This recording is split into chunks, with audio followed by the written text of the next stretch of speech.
Two people are stranded on separate islands. They communicate over a single telegraph cable. An octopus taps into the cable.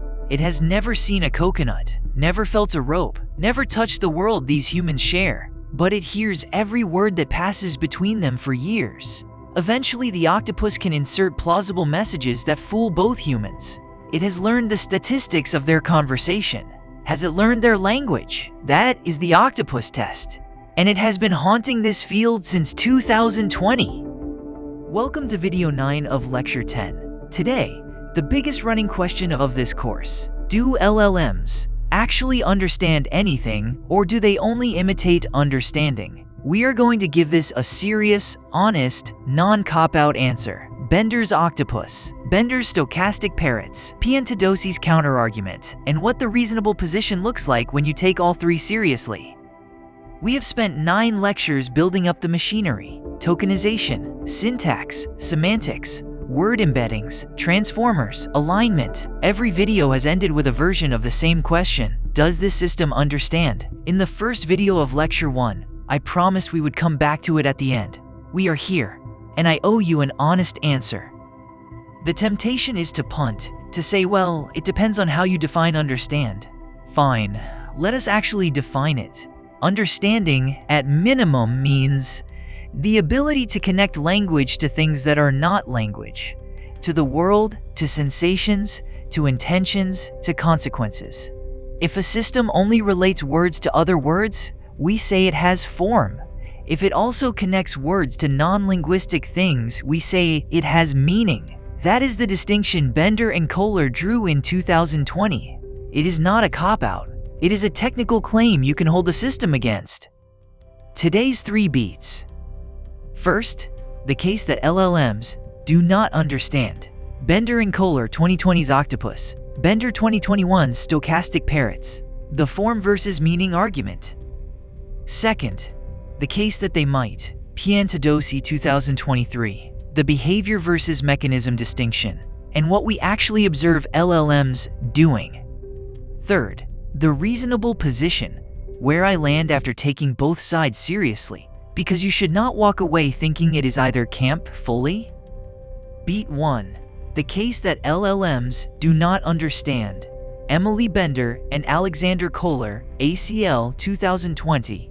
The paper is called Climbing Towards NLU on Meaning, Form and Understanding in the Age of Data. The octopus argument: a system trained purely on form, the statistical structure of language, can imitate meaningful communication without ever making the connection to the world that gives language its meaning. The octopus taps the cable, learns the co-occurrence patterns, and can insert plausible messages, but it has never seen a coconut. Its outputs mean nothing to the octopus. 1 year later, Emily Bender, Timnit Gebru, Angelina McMillan-Major, and Margaret Mitchell published On the Dangers of Stochastic Parrots, Fasciacti 2021. The core claim: an LLM is a system for stochastically stitching together sequences of linguistic form from statistics of vast training data, without any reference to meaning. A stochastic parrot: language without communicative intent, without a body, without a stake in the outcome. And when we treat these systems as if they do understand, we make design decisions that hurt real users. This lineage goes further back. John Searle's Chinese Room, 1980. A person who does not speak Chinese sits in a room with a rulebook that maps Chinese character inputs to Chinese character outputs. From outside, the room appears to understand Chinese. From inside, the person is manipulating symbols with zero comprehension. Searle argued this is what any purely symbolic system does. Bender and Koller's Octopus is a direct descendant of that thought experiment, updated for the deep learning era. Both are pointing at the same worry. Surface behavior can be faked without understanding. Beat 2. The case that LLMs might understand. Stephen Piantadosi, UC Berkeley, 2023 on LingBuzz. Modern language models refute Chomsky's approach to language. The paper is aimed at generative linguistics tradition specifically, but it makes a broader empirical point. LLMs, without being handed any grammar rules, without any symbolic reasoning primitives, without any language of thought, nevertheless produce language behavior that no generative grammar has ever fully captured. If mere statistics can do this, the argument for a symbolic engine underneath understanding gets weaker.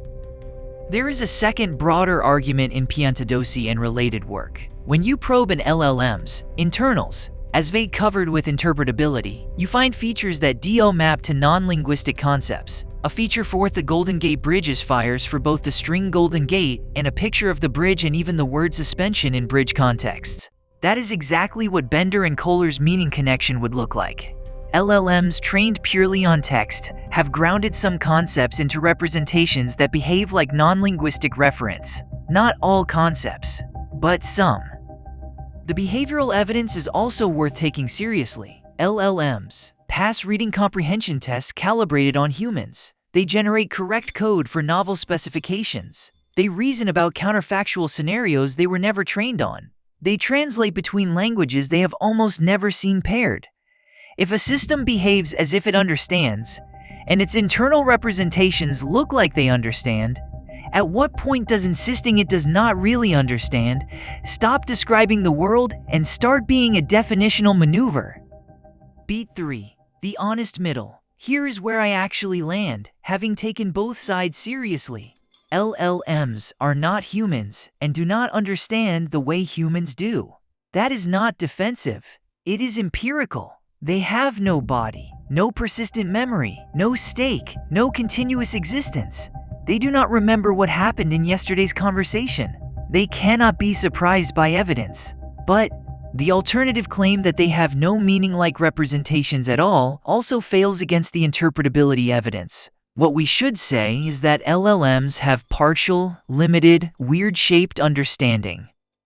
Concretely, an LLM has learned rich representations of many concepts from text alone, grounded, in the interpretability sense, by co-occurrence with other concepts. It also has enormous blind spots, anything requiring embodied experience, up-to-date sensory data, or genuine reflection on its own state. Ask it to describe what pineapple tastes like. It can produce a plausible description. Ask it whether it actually knows. The honest answer is no. It is a system that talks about the world it has read descriptions of. So, the resolution. LLMs are not stochastic parrots. They are also not thinking humans. They occupy a novel category. Something like a text-grounded semantic engine with enormous fluency and unusual blind spots. Bender's warnings about treating them as more than that remain correct as practical guidance. Piantadosi's argument that the field was too dismissive of what statistics could achieve is also correct. Both papers are right. The question, do LLMs understand, was miscalibrated. The better question is, what parts of understanding do they have, and where does the analogy break? The whole course has been building toward that reframing. 3 takeaways before the quiz. 1. Bender and Koller, 2020, defined the octopus test and drew the form versus meaning distinction. Bender, 2021, called LLMs stochastic parrots. Understanding requires connecting language to non-linguistic things. That challenge is real. 2. Piantadosi, 2023, pushed back. Statistical models produce language behavior no grammar rulebook ever fully captured. Interpretability finds features that map to non-linguistic concepts. Behavior and internals both suggest more than parroting. 3. The honest middle. LLMs occupy a novel category. Text-grounded semantic engine with partial grounding, unusual blind spots, no body, no persistent memory. Both extremes are wrong. The better question is which parts of understanding they have. Quiz 1. What is the point of Bender and Koller's 2020 octopus thought experiment? A. That octopuses can literally talk. B. That a system trained purely on the form of language, statistical structure, can imitate meaningful communication without ever making the connection between language and non-linguistic things, meaning. C. That marine biology should merge with NLP. Or D. That octopuses were the first LLMs. B. Form versus meaning. The octopus taps the cable, learns co-occurrence, and inserts plausible messages.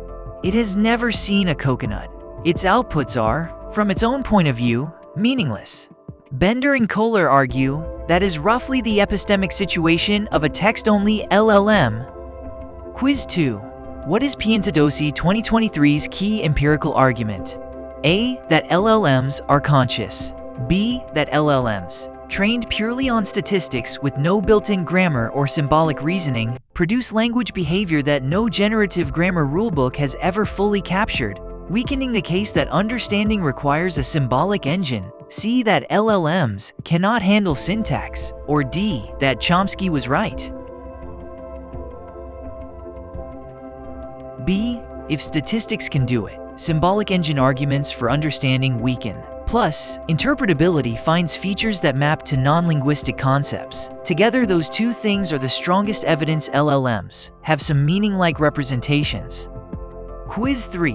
What is the honest resolution of the do LLMs understand question this video argues for? A. LLMs understand exactly like humans.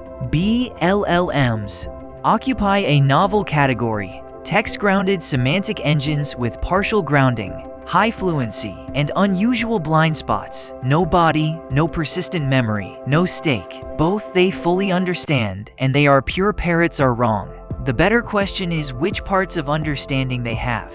C. LLMs understand nothing at all. Or D. The question is meaningless. B. Both extremes are wrong. Bender is right about the limits. Piantadosi is right about the capacity. Taking both seriously produces a more useful frame. Not humans, not parrots, something new, which is why the field has been struggling to describe it. Back to the puzzle. This is the one we have been running the whole course. Do LLMs actually understand? The answer is not yes. The answer is not no. The answer is, they are a new kind of thing, and pretending they fit either old category costs you real accuracy about what they can and cannot do. That is the resolution, and it is the note the course has been building toward. Next video, the finale. Video 100 of 100. Next time, the finale. Video 100 of 100. Where to go next? What to read? What is worth learning past this course? And a proper thank you for staying with me for 10 lectures. See you there. Hit subscribe.